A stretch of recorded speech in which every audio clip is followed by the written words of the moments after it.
दोस्तों, स्वस्थ समाज के निर्माण के लिए बहुत से ऐसे षड्यंत्र हैं जिनको आपको पहचानना पड़ेगा। हमारे देश की सभ्यता और संस्कृति और इतिहास का जब अध्ययन करते हैं तो पाते हैं कि स्वस्थ समाज के निर्माण में बहुत सारे षड्यंत्र आड़े आते हैं। सबसे बड़ा षड्यंत्र तो वर्ण व्यवस्था और जाति प्रथा ही है, जो सांस्कृतिक षड्यंत्र के नाम से पहचाना जा सकता है। अगली चीज़ छुआछूत है, जो एक सामाजिक षड्यंत्र है। तीसरा है आध्यात्मिक षड्यंत्र, जिसे आप कह सकते हैं चुपचाप बैठ जाइए और किसी चमत्कार का इंतजार करते रहिए। ये आपके व्यक्तित्व के, आपके विकास के, देश के विकास के बहुत नुकसान करता है। इससे चुपचाप बैठ करके कोई चमत्कार नहीं होने वाला है। चुप बैठ करके आप किसी आध्यात्मिक षड्यंत्र के शिकार न हो। ये आध्यात्मिक षड्यंत्र है। अंधविश्वास आपके व्यक्तित्व के विकास के लिए षड्यंत्र होते हैं। जो पहल करने की क्षमता, जो लीडरशिप की क्षमता आपके अंदर आनी चाहिए, वो अंधविश्वासों के द्वारा मार दी जाती है और ये आपके विकास के खिलाफ बहुत बड़ा षड्यंत्र हो जाता है। अंग्रेजी भाषा का विरोध करना और साइंस का विरोध करना, ये भी देखा गया बहुत पढ़े लिखे लोगों में और अच्छे खासे मैच्योर लोगों में भी अंग्रेजी का विरोध और विज्ञान का विरोध होता है। साइंटिफिक टेम्परामेंट कम होता है। ये एक शैक्षिक षड्यंत्र इसको कहा जा सकता है। ये भी चल रहा है काफ़ी। और एक और चीज़ दिखाई गई है, एक व्यवसाय और एक आइकॉन बना दिया उसका, और एक जाति या उपजाति बता दी कि ये तुम्हारी जाति के लिए बना हुआ है ये आइकॉन, तुम यहीं तक सीमित रहना, और ये तुम्हारा व्यवसाय है और ये आइकॉन, इसकी पूजा करते रहिए, ये तुम्हारी बिरादरी का नाम दे दिया। ये बहुत बड़ा, जो ताकि पीड़ित लोग कभी एक ना हो पाएँ, ये इस बात के लिए षड्यंत्र बनाया गया।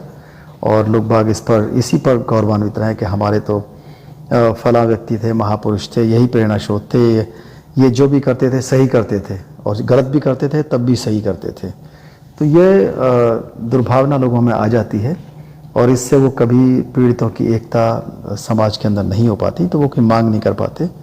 किसी भी तरह से इस षड्यंत्र को भी पहचाना जाना चाहिए। उत्सवों पर उधार लेना, उत्सवों पर शराब पीना, उत्सवों पर प्रदूषण करना, ये बहुत बड़ा आर्थिक षड्यंत्र है, ताकि जो सरप्लस होता है लोगों के पास, जो बचत होती है, वो बस इन्हीं चीज़ों में खर्च हो जाए, दहेज देने में, उत्सव मनाने में। और अपना जो कमाने वाला है, जो असली अर्निंग करने वाला है, वो तो करता रहता है, लेकिन गरीब आदमी इस उत्सव प्रियता में बहुत ज़्यादा अपना नुकसान करता है, अपना सरप्लस खर्च कर देता है, उधार लेता रहता है। तो इसको, ये आर्थिक षड्यंत्र है, इसको भी पहचानना अत्यंत आवश्यक है। नायक पूजा से भी बहुत बड़ा नुकसान होता है। नायक पूजा लोकतंत्र के खिलाफ षड्यंत्र है।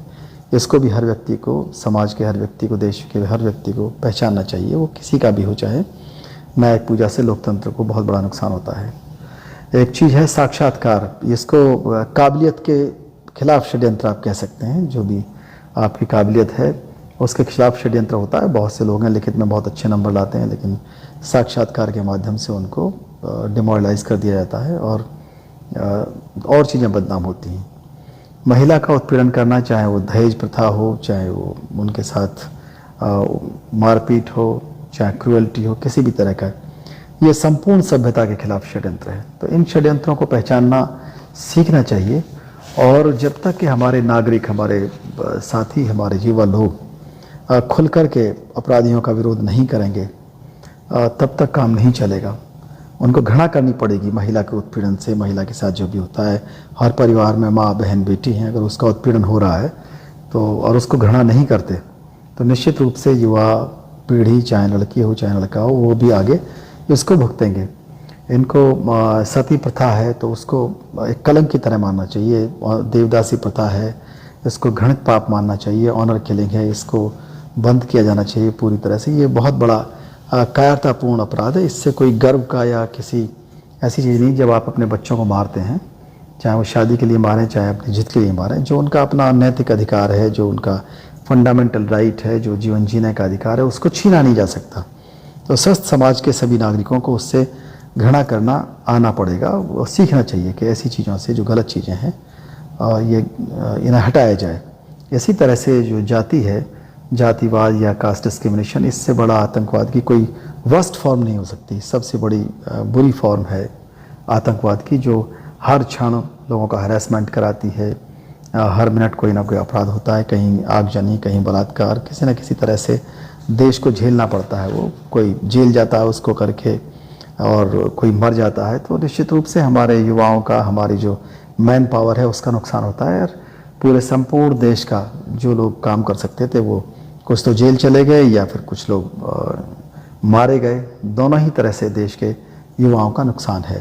अंधविश्वासों को भी पूरी तरह से इनको ख़त्म करना पड़ेगा। इनका विरोध करिए किसी भी तरह से, चाहे वो आपके घर में हो रहा हो, चाहे आपकी पत्नी कर रही हो, चाहे माँ कर रही हो।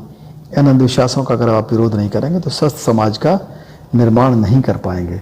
सड़क चलते हुए आप अजनबी हैं और कहीं कोई मॉब लिंचिंग हो रही है, अगर आप उसका विरोध नहीं करते तो हो सकता है कल कोई अफवाह आपको भी मॉब लिंचिंग का शिकार बना दे। कहीं आपकी संख्या कम है, कहीं आपकी संख्या ज़्यादा है, कहीं किसी गली में आप अकेले हो सकते हैं, कहीं किसी कार्यालय में आप अकेले हो सकते हैं। तो मॉब लिंचिंग का शिकार रास्ते में हो, चाहे घर पर हो, चाहे मैदान में हो, चाहे दफ्तर में, कहीं भी हो, उससे एक पढ़े लिखे समाज का बहुत बड़ा नुकसान होता है।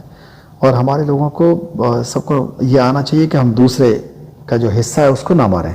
अगर किसी को अपना हिस्सा मिल रहा है तो उसका विरोध नहीं करना चाहिए। अगर वो हमारा हिस्सा मार रहा है तो बात अलग है, लेकिन जो हिस्सा लोगों का बाई बर्थ है, as a citizen of India, as a family member या as a member of community, तो वो उसका अपना हिस्सा है। जो बाई बर्थ हिस्सा है उसको मारने का, उसको अतिक्रमण करने का प्रयास नहीं करना चाहिए।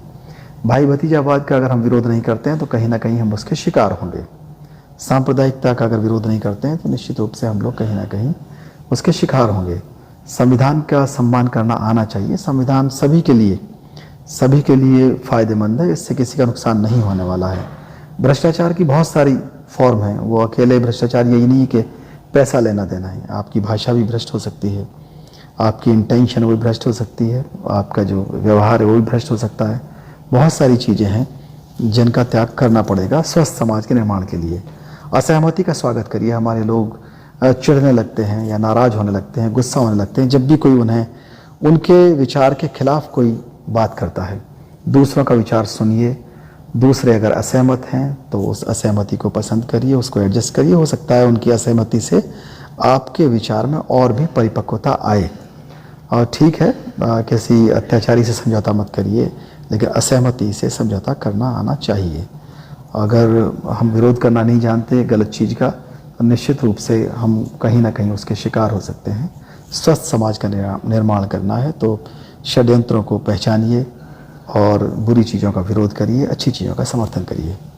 धन्यवाद।